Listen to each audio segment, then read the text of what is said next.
Hello, Iolani Haleski, St. Johns County naturalist. I'm out here at Treaty Park and I'm talking to historian and reenactor James Bullock, a friend of mine as well. And you know, it's interesting, we were discussing pandemics because we're currently in the COVID-19 pandemic right now.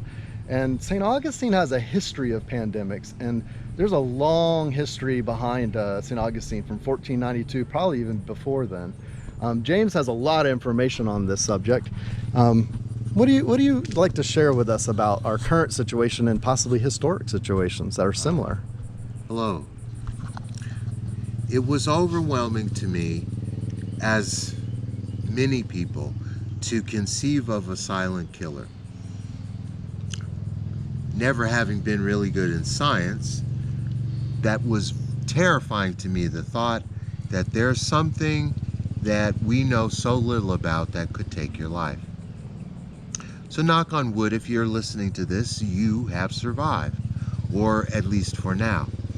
It was that degree of uncertainty, having been a reenactor, that I realized was a common element in most colonial experience, that people in the past had no way of predicting what was going to happen. That's right. Whereas we as modern people have done everything that we could to control our environments and basically make our futures very predictable.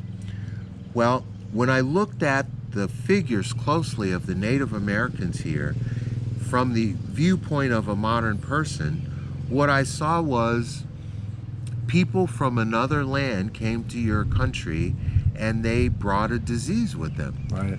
And that your first inclination, their choices being the same as ours, being we can kill them at the shore, we could run away, or we could help them and try and figure out what this is. The Timucua took that approach, the latter. And as far as the birth of New World in North America, that is pivotal. Unfortunately, it's pivotal for them in that it marks the beginning of the demise of their entire culture. When COVID-19 first came out, no one was thinking, oh, this could be the extinction of our race, or the extinction of us as New Yorkers, or this little tribe, or this burg of people. But that fear was palatable to me, having read it before the pandemic. Once the pandemic was here, those words spoke volumes of what happened, and the fact that in almost less than 200 years, 250,000 people had passed. I found myself working at a number of sites where that story was prominent. I found myself as a reenactor working, volunteering sometimes at the Castillo de San Marcos. And then, as a way of the pandemic, it occurred to me that the walls of the fort, although state-of-the-art in their time, could not protect them from disease. It could not protect them from the silent killer. And I looked at the walls of that fort and realized that they were built by the people who were dying from the diseases. The Timucuans, that's right. Yes. And so, if you are visiting St. Augustine or a local, you may not know that the Huguenot Cemetery was created because of the yellow fever epidemic of 1821. When Florida becomes a state, there's a large influx of new people, all carrying dreams and hopes of a better life, which to me was just like now.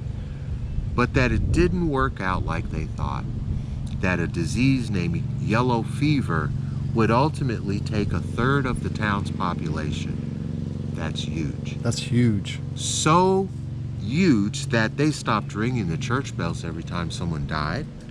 They fully expected entire families to die. They were open graves, mass graves.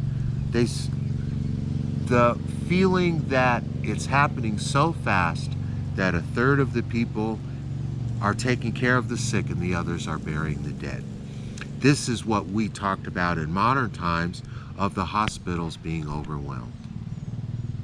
I began to realize, gee, this was 500 years ago. No, wait, this 1821, gee, that was 200 years ago. And then I said, It's happening now. Right. Are we any smarter? Well, I can't answer that. Are we any different? The answer seems to be no.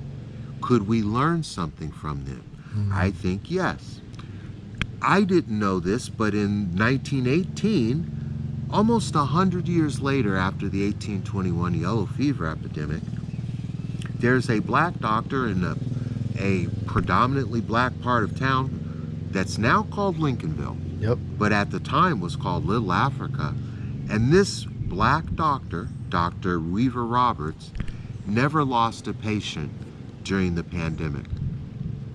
Tragically, he lost his own life from complications of a traffic accident, which ironically again shows the inequalities in the medical care system have existed for quite a while. That's right. The number of people who may have died on their way to be treated in an ICU is no less poignant than the person of a certain skin color who was denied entrance to a hospital because of the color of their skin. Wow. And so it occurred to me, under those conditions that we have now, that we actually have two viruses that we're fighting. That one of them is a biological virus that will attack your body. The other virus is spiritual and will attack your soul. And that virus to me is intolerance, injustice, and that many people, because of this pandemic, have looked for the word that is synonymous with hero, which is cure. That's right. We want one simple thing that will fix it all in one little pill. Just take this pill and you'll be all better. I'd like to add one more word: complacency. Complacency. So is there something on a prescription you can get for that? Probably not. Well, maybe it's called freedom. Aha. So when we look at the opposites of these things, we see freedom, we see compassion, we see empathy. And I think that most of us were wondering what is coming next. I think what comes next is individual people thinking that they will do something heroic every day in a small way, and that they will be a part of a larger cure that focuses on injustice, intolerance, ignorance, and all of the things that have essentially held us back as human beings for several hundred years now. Well, I'd like to take those words as a sign of hope, and I'd like to take those words as encouragement for us to move forward, walking hand in hand and shoulder to shoulder. Hear, hear. If not, there is no better time than now. Yes, sir. No better time. Right. When things clash is when things change, and when things change, it's hopefully for the better. Yes, make room for that. Yes, sir. Something wonderful. Thanks, James. That's amazing. I appreciate you pulling the history and bringing it up to relevance of today. Thanks, James.